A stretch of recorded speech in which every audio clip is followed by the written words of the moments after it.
안녕하세요. 뉴스와 사람들입니다. 나토를 다녀온 윤석열은 다음과 같이 나토 정상회담의 성과를 밝혔지요. 자, 그런데 성과의 표현이 우프지요. 대부분 논의, 표명, 요청, 기대, 당부다 이겁니다. 더군다나 2개월도 안 된 대통령이 무슨 외교적 성과가 있었겠습니까? 호주와의 탄소 중립, 희귀 강물 등은 모두 문 대통령 때 이미 다 진행된 것이지요. 스페인 기업인과의 만남 역시 문 대통령 때 다 이루어 놓은 것이니 오찬이나 하는 거 아니겠습니까? 영국 총리와의 양자 프레임워크 채택도 빵 터지지요. 지난 문 대통령에게 보리스 존슨 영국 총리가 먼저 제안한 것이 프레임워크, 즉 협의체 구성이었습니다. 한미일 회담에서 일본은 대통령실이 밝힌 기시다의 발언, 즉 한일 관계를 노력하자라고 했다가 기시다 측에서 노력하자가 아니라 노력하라 라고 말했다며 공개해버렸지요. 그야말로 외교 참사이자 이런 무시가 또 있을까요? 팽당한 나토 사무총장과 재면담 결과가 고작 관심과 협력 당부입니까? 캐나다를 비롯한 전 세계에 보도된 캐나다 총리와의 회담 장면은 과관입니다. 보좌관에게서 메모를 넘겨받는 장면이나 캐나다 총리와 눈을 마주치지 않는 장면, 캐나다 총리에게 통역을 할 때 메모지를 보며 딴짓하는 장면 등 그가 15분간 15개국을 숨가쁘게 세일즈 외교했다는 보도에서의 대부분의 장면이 뭐 이런 거 아니었겠습니까? 황교익 작가는 이렇게 밝혔습니다. 대통령은 국민을 대표하며 국가를 상징합니다. 윤석열 대통령이 대한민국 국민을 부끄럽게 하고 대한민국 국격을 떨어뜨리고 있습니다. 임기 중에 더 이상 외교 일선에 나오지 말았으면 합니다. 대통령 수준은 국가와 국민 수준입니다. 국민 여러분, 윤석열의 더 비참한 수준을 계속 감당할 수 있겠습니까? 라고 일갈했습니다. 김민웅 교수 역시 캐나다 총리와의 회담 장면을 보며 이렇게 밝혔지요. 이 장면 하나에 담긴 의미, 위태로운 행각. 당연히 해야 할 말과 주제를 모른다. 써줘야 그나마. 그런데 그것도 제대로 못한다. 똑똑하다는 걸 보여줘야 한다는 참모진의 과욕과 오판, 의전참사. 국내에서는 어떻게 포장이라도 하는데 밖에 내놓으니 감당할 길이 없는 명백히 확인. 국민 모두 알게 되었다. 전 세계도 알게 되었다. 여기서부터 진짜 문제인데 망신 차원을 넘어서는 상대의 말을 듣고 있지 않으니 내용도 모른 채 도장 찍을 가능성이 매우 높다. 만만하게 보여 향후 외교 협상은 참사의 연속이 될 것이다. 외교라고 하는 건지 나라를 팔아먹고 있는 건지 구별을 못한다. 전 세계의 조롱거리가 이미 되고 있다. 이건 국내 언론도 못 막는다. 이미 일본은 대놓고 얕잡아보기 시작했다.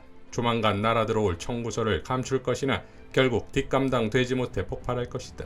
벌써 시작. 러시아 LNG 쇄빙선 주문 취소, 대우조선 중도금 날려.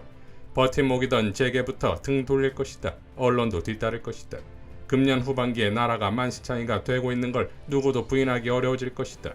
갖은 수를 쓰겠지만 실패할 것이다. 이걸 내다보고 미리 준비하면서 대안이 되는 세력이 역사의 중심에 서게 될 것이다. 라고 밝혔습니다. 자, 이렇게 대단한 나토 회담이었다고 자부하는 공정권은 정작 본인의 지지율은 왜 추락하는 것입니까? 오마이뉴스는 한국갤럽의 여론조사 결과를 보도하며 또 최저치 윤 대통령 국정지지율 순방효과 없다. 한 달간 10%포인트 하락이라는 제목을 달았습니다. 황교익 작가 역시 리서치뷰 여론조사를 제시하며 이렇게 밝혔지요. 리서치뷰가 6월 28일에서 30일에 한 여론조사입니다. 윤석열 대통령 직무수행평가 잘함 45%, 잘못함 51%, 5월 대비 긍정률은 8%포인트 급락했고 부정률은 11%포인트 급락하면서 취임 50여일 만에 첫 데드크로스가 발생했다. 윤석열의 몰락은 순식간에 올 것입니다. 전혀 당혹스러운 것이 아닙니다. 예견된 일입니다. 라고 밝혔습니다. 자, 예비역장성 출신의 한설 교수 역시 이렇게 밝혔지요. 윤석열의 지지도가 떨어지는 이유는 그가 분명한 국정운영 철학을 지니지 못하고 있으며 국민들은 그가 앞으로 국가를 제대로 운영할 것이라고 의심하고 있기 때문이다. 이런 상황에서 윤석열은 정권에 대한 지지도를 끌어올리기 위해 문재인 정권과 이재명에 대한 단죄에 돌입할 것이다. 윤핵관 수준으로는 야당의 부정부패를 집중 부각하면 윤석열 정권에 대한 지지도가 높아질 것이라고 생각할 것이다. 그러나 전 정권에 대한 부정부패 척결이 윤석열 정권에 대한 지지도 상승으로 올라가지 않을 것이다. 윤석열 정권의 본바탕이 변하지 않는데 어떻게 지지도가 올라가겠는가? 잔재주로 국가를 운영하기는 어렵다. 당장은 어떻게 사람들의 눈을 속일 수 있지만 결국은 다 드러나기 마련이다. 집권하고 나서 6개월도 넘기기 어려울 것이라고 한 것은 윤석열과 그 주변 사람들이 생각하고 행동하는 방식으로는 대한민국을 제대로 이끌어갈 수 없다고 생각했기 때문이다. 특히 안보적 위협이 가장 큰 문제가 될 것이라고 언급한 바 있다. 당시 예측했던 대로 가고 있다. 윤석열은 선거라는 절차로 권력을 잡았으니 자신의 임기는 신성하다고 생각할지 모른다. 정당성은 절차보다 과정과 내용이 훨씬 중요하다. 윤석열은 지금 같은 정책으로는 6개월도 아니라 3개월도 넘기기 어렵다. 윤석열의 시대착오적인 상황인식이 문제다.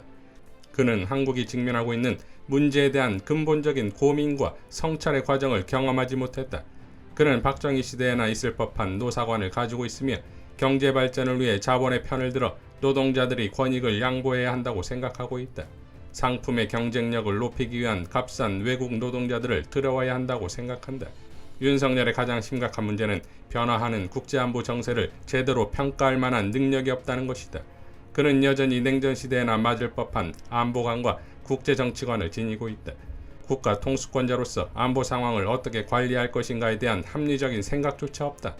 이런 상황에서 시장에 장 보러 가고 기자들 만나서 즉석 인터뷰하고 일반 식당에 밥 먹으러 간다고 해서 국민의 지지도가 올라가리라고 생각한다면 착각도 보통 착각이 아니다.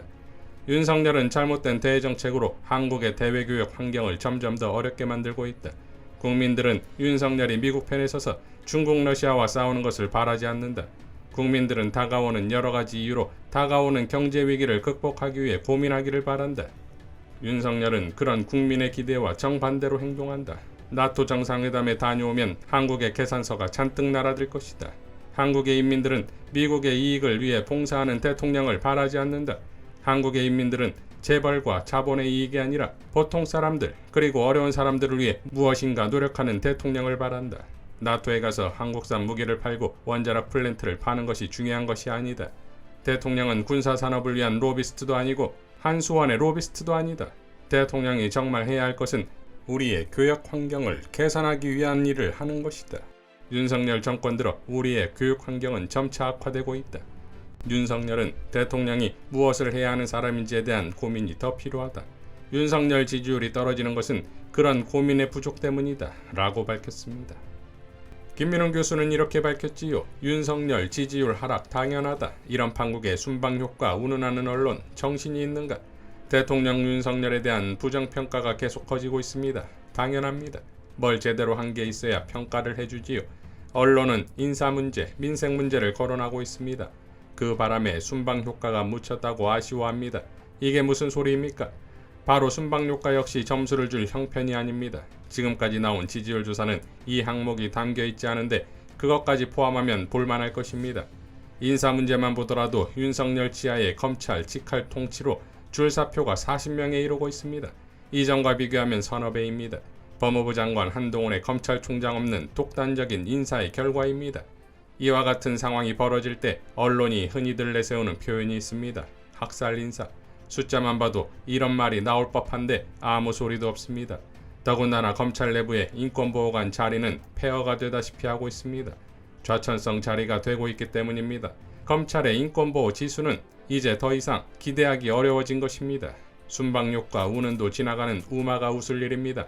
가장 기가 막혔던 기사는 15분 동안 15개국 정상과 온갖 세일즈 외교를 했다는 내용입니다.